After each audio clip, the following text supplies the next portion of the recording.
Välkommen allesammen! Speaking about the famous shield wall today, or as it's mentioned in the Old Norse sources as Skjaldborg. Now there are some misconceptions about it that I'm gonna clear up.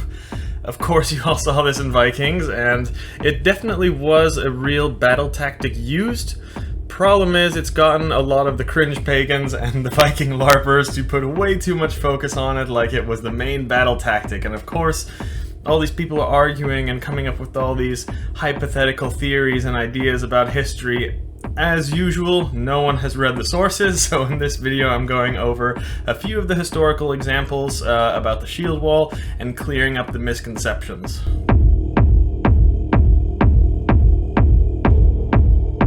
And I got my axe here for some demonstration. So first misconception is that it was used only by the Vikings. Of course, you guys all know this is not true. We have records going back thousands of years of warriors fighting in a shield wall. Ancient Greece, the Sumerians, Persians, Romans, okay? It doesn't take a genius to realize that linking shields like this together protects the warriors in a battle formation better. A caveman can figure that out, so the Vikings were not just coming up with this brand new innovative tactic. Also, what most people don't know is we have records of the Anglo-Saxons using shield wall before the Vikings even started raiding there. We find cognates of this word in Old English and in Old High German. So I honestly have no idea why the shield wall is even associated with the Vikings, because it was not used only by them, and actually it wasn't even used by them that often at all. We have many records of fights, dozens if not hundreds of battles in the Viking Age, written down clearly in the sources in good detail.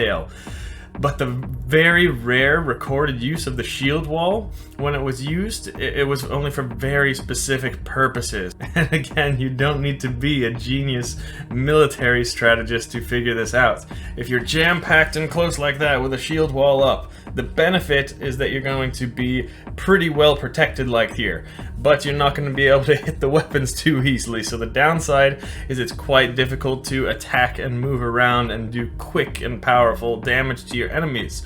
So this is not a battle tactic that was used by the Vikings when they were raiding, or if they were going into a battle where they were trying to destroy the enemy as quickly as possible. The shield wall was used when they were actually trying to draw out the battle, make it longer, and also stay safe during that time. Usually it's because they were waiting for reinforcements to arrive. The most famous example of this that you probably all know is the 300 Spartans against the 1,000,000 Persians, of course. Even they would lose an open battle, 300 versus 1,000,000. But coming together and forming this wall, they can stay very well protected and efficiently killing the enemy slowly as time goes on, but they would be protected because they were so few. That was so important to them. The most famous example that we have of this in the Norse world and the Norse sources is at the Battle of Stamford Bridge. The English king Harold Godwinson took the Norwegians and Harald Hardrada by surprise, and they only had half of their army and very few weapons and only a few shields. So it was then said in the historical accounts there that they formed a shield wall. Why? Well, it's because they were trying to stay alive until their reinforcements arrived. Their reinforcements were about 15 miles away at the ships, and they were trying to stay alive. They did unsuccessfully, by the way, but they were trying to stay alive until the reinforcements got there. I did a whole video on that. Check it out. So on to some other sources about the shield wall. The truth is, we really don't have that many clear records of it. We have numerous attestations, but most of them come in skaldic poetry, and they're using kind of the term shield wall as like a poetical, metaphorical language kind of thing, like you can see here. You can see what I mean in the skaldic poem Eiriksdropa. The prince shut off the earth of the island Danes with a red shield wall during the furious onslaught. So here it's just used as a metaphor basically for a bloody battle pretty much. So another one that's just a metaphor for a violent battle, you know, reddening the shields with blood like you see here. Note that sometimes Borg, the second part of shield wall, is sometimes translated to as fortress like you see here. Another example in Turfinsdropa. the crew carried swiftly the shield wall from the warships on Friday morning. So here, this is a poetic description of the men leaving their warships, coming to battle with all their gear.